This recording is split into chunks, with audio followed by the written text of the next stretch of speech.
नमस्कार विद्यार्थी मित्रांनो, स्वागत आहे आपल्या यूट्यूब चॅनल ज्याचं नाव आहे मोहित मोटिवेटेड एक्झाम चॅनल। आज आपण बघणार आहोत महाटीईटी म्हणजे महाराष्ट्र शिक्षक पात्रता परीक्षा 2025मध्ये झालेल्या पेपर 2 मधील बाल मानसशास्त्र आणि अध्यापनशास्त्र या विषयाशी संबंधित प्रश्न। चला तर मग सुरुवात करूया व्हिडिओला। प्रश्न क्रमांक आहे 75।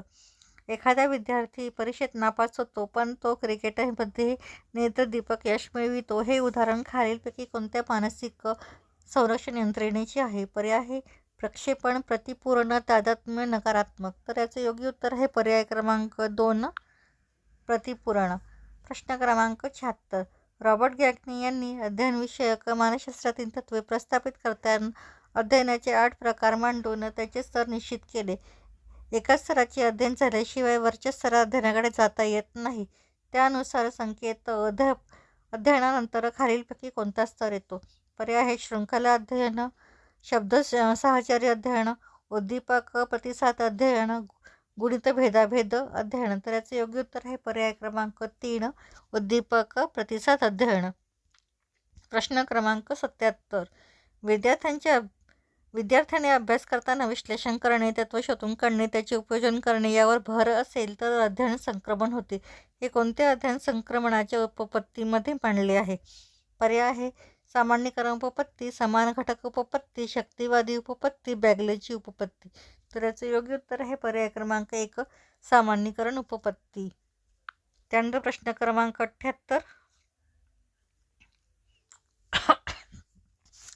मुलांच्या बोधात्मक विकासाच्या बाबतीत मुलांच्या विकासातील विचार व भाषा यावर आधारित सिद्धांत रिकामी जागा यांनी मांडून बोधात्मक विकासात सामाजिक आंतरक्रियांचा मोठा वाटा असून आंतरक्रिया जशा कृतीतून तशा संभाषणातूनही घडतात असे मत मांडले। पर्याय आहे पियाजे, आसोबल, ब्रुनर, वाईटगोत्स्की। तर याचे योग्य उत्तर आहे पर्याय क्रमांक 4 वाईटगोत्स्की। प्रश्न क्रमांक 79। कोणत्याही विषयाचा जो भाग शिकवायचा आहे त्याचे पृथक्करण करून ज्ञानाचे लहान लहान पायऱ्यांमध्ये विभाजन करून प्रश्न उत्तर विचारणे हे खालीलपैकी कोणत्या अध्ययन पद्धतीत येते? पर्याय आहे क्रमन्वित, सामूहिक, समवाय, चर्चा। तर याचे योग्य उत्तर आहे पर्याय क्रमांक 1 क्रमन्वित। प्रश्न क्रमांक 80। शाळेतील वर्गांमध्ये श्रेष्ठ पुरुषांची चित्रे, उद्बोधक, सुभाषिते व संतवचने लावून त्यांच्या कथा विद्यार्थ्यांना सांगणे इत्यादी गोष्टी खालीलपैकी कोणत्या पाठात अंतर्भूत आहेत? पर्याय आहे भावग्रहण, कौशल्य, नीती, माहितीपर। तर याचे योग्य उत्तर आहे पर्याय क्रमांक 3 नीती। प्रश्न क्रमांक 81। खालील अध्यापन तंत्रातील शिक्षक व्यक्तिमत्व संदर्भात काही विधाने दिली आहेत, त्यापैकी कोणते विधान असत्य आहे?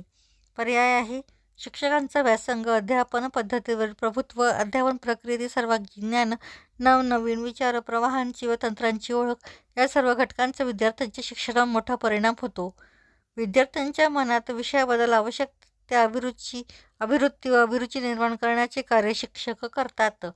विद्यार्थ्यांमध्ये शिक्षणासंबंधी उत्साह व आवड निर्माण होण्यासाठी शिक्षकाचा स्वतःचा उत्साह गौण ठरतो।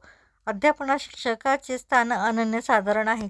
तर याचे योग्य उत्तर आहे पर्याय क्रमांक 3 विद्यार्थ्यांमध्ये शिक्षणासंबंधी उत्साह व आवड निर्माण होण्यासाठी शिक्षकाचा स्वतःचा उत्साह गौण ठरतो।